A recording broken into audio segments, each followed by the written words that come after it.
And at that point, it was really late, and he had to go back.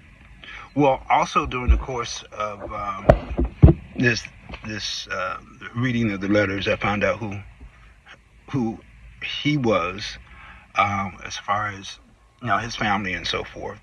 And that's when I found out he was from Ghana, and that my great grandfather and his brother were actually the chief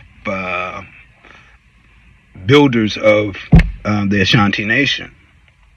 And so he named me after my great grandfather, his great grandfather, which my mom just, that wasn't happening because, Osei Bonsu was not American. And so that wasn't even coming into play. But his intentions was to stay. He wanted to be with her. He wanted to be with me, according to the letters. That was great to hear. That was great to find out that I wasn't just abandoned, or you don't know how much that can do for a child's esteem.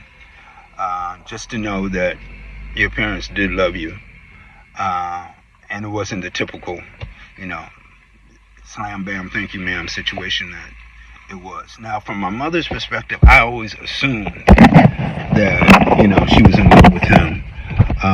But before she passed, she had said something to me that we never really got into it, but she had said something to me about how she always hoped that I would get the chance to meet my father.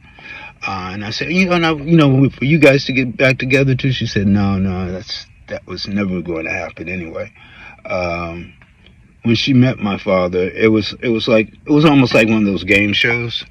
Everybody thought he was cute, and it was like who's going to win this prize. It wasn't about like she felt so mad. It wasn't Romeo and Juliet or Snow White. None of those. It was more like the dating game. So I think he was probably more into it, according to his letters, than she was.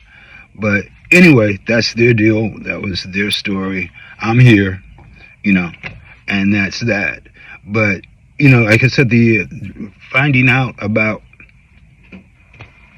my heritage, finding about where I came from, that, I don't know, maybe that had a lot to do with impact on my life, knowing that I wasn't just another mutt, that